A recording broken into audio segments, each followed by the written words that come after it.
Man, I was wrong about this fight, and thank the Lord I was wrong. I mean, I picked Jake Paul to win because I did not see Tommy Fury actively not only one, taking the fight seriously and actually being committed and legitimately use his boxing ability to, and I quote myself, take advantage of Jake Paul's still developing boxing mind, like I said in the last show. And look what happened. Good gosh, he did everything that I asked for him to do. He actually boxed legitimately. He showed the level that he's at versus where Jake Paul is at in terms of their ability to actually understand and execute the game plan of boxing or the fundamentals of boxing within this hollowed sport. Tommy Fury won because of a couple things. One, used his jab, actively used his jab and reach to keep Jake Paul on the outside. See, this is the thing. Like I said, outside of Anderson Silva, no other boxer actually used their physical gifts to their full advantage in order to make Jake Paul have to work hard.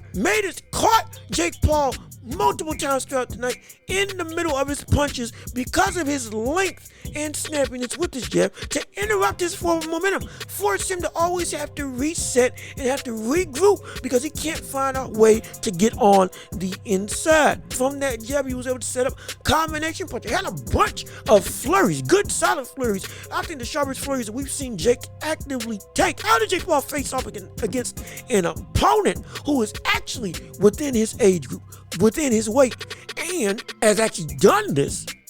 Jake Paul does not understand effectively how to get around the jab. Tommy Fury took advantage of that. And he looked comfortable. Tommy Fury wasn't in there tight or concerned. He was actively calm.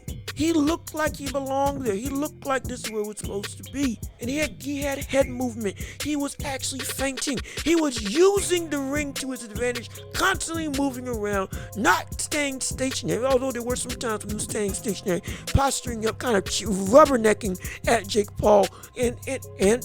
But it wasn't just rubbernecking in terms of stationary. No, he was standing still, left, right, kind of herky-jerky movements. Not calling him his brother, but similar somewhat to his brother Tyson Fury, and kind of making Jake Paul uncomfortable. My goodness, finally making Jake Paul uncomfortable, finally making him second guess whether or not he can throw that right hand and be confident that it will land. He actually did it, and he actually didn't sit in the pocket. At least for the whole of the fight. He didn't sit in the pocket and just say, ooh, come on, let me see what you can do.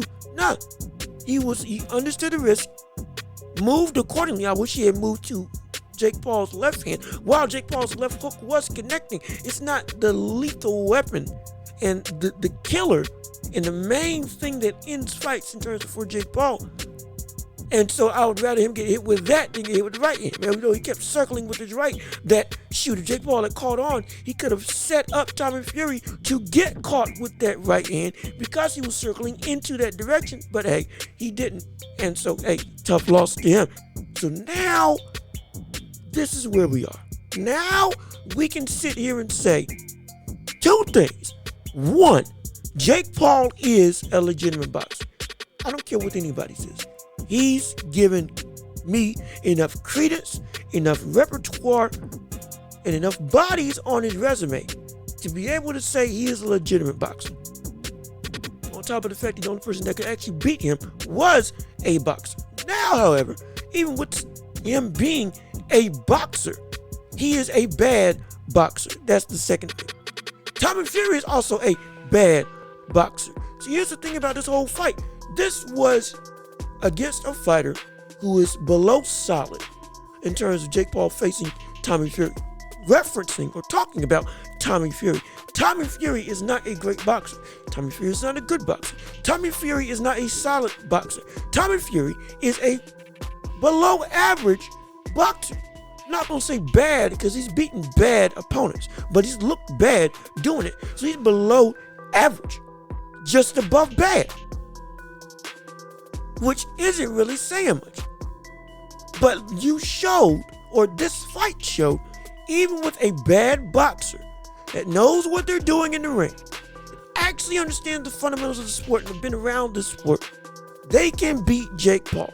And because of that, where does he move from here? Now, again, granted, full disclaimer, he does have a rematch. Let's not get it twisted. He does have a rematch clause to this fight, so it could be a situation where we see Jake Paul fight against Tommy Fury again, but he can't move up and try to fight another boxer with a better record or that's on the level of Tommy Fury. If Jake Paul fights anybody else on that caliber, it's not going to be great. He's going to lose. And if he fights somebody below his caliber, where everybody's going to be saying, well, what are you doing? You can almost call this a lose-lose situation for him potentially. Because now he's in limbo. Because you know where he can't, what level he can't be at, and what level he can't compete with. And we also know what level he can compete with. But the level that he can't compete with and the opposition that's most likely going to be calling him out are so close together, yet so bad. People are going to be asking and clamoring for, yo, what's going on? Why are you moving down in competition? Now, the typical roadmap of a boxer coming up is that they face a lot of bad opponents. However, the difference is Jake Paul is a big name jumping into the boxing. It's not like a no-name who's making his way and becoming something that everybody wants to talk about. Jake Paul's already something that everybody wants to talk about going into this domain of boxing. And because of that, his scrutiny, because of his just cachet and name value and celebrity status, is going to be a lot stricter.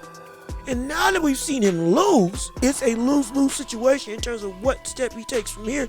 Because if he moves up, everybody's going to say, oh, he absolutely doesn't belong. If he moves down and fights lesser competition, or MMA fighters again, or YouTubers and or celebrities, outside of KSI, because everybody just wants to see that fight happen. But outside of that, like, it's going to be a situation where, at this point, what is the payoff for Jake Paul to continue beyond the rematch with Tommy Fury and the KSI fight? What is the motivation? Made big bank, is not undefeated anymore. No longer, the shine of him and the clamoring for him to be beat now has probably died down significantly, even though it's still a high volume for people to want to see him lose. It's not nearly as big in terms of what it was at the zenith of him being in the boxing sphere. And everybody wanted to see this brother get knocked out. That was just the truth. Unbiased truth. Everybody wanted to see him get knocked out. A lot of people paid money to see Jake Paul get knocked out and or lose. One of those two happening. They want to see the knockout, but they just at minimum want to see him lose. Now that he's lost, are people going to still be willing to pay to see him fight?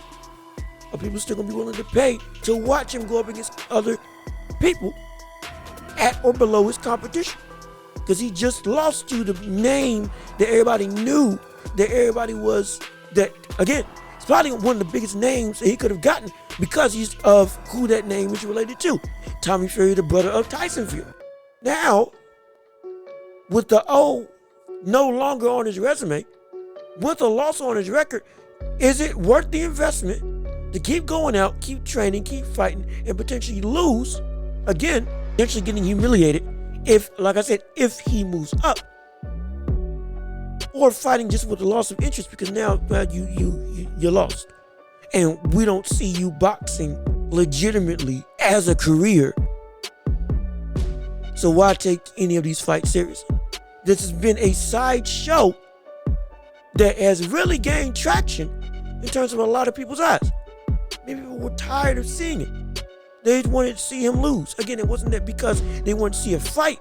It's because a loudmouth dude who talks a lot of smack, disrespectful, is coming up and stepping to a bunch of people. Everybody wants to see him get knocked out. That is what made this whole adventure so interesting. Because people wanted to see him lose, yet he was knocking people out. Started with YouTubers, then it went to athletes, then it went to MMA fighters. Slowly but surely elevating his competition. But now, He says he wants to take it seriously. Jake Paul says that he still wants to fight. He says he's going to come back. But come back for how long if he does? Because if he loses to Tommy Fury again in the rematch, because he has a rematch clause, then this ride is essentially over. It's already derailed for him. If Jake Paul loses again, oh, this thing's over.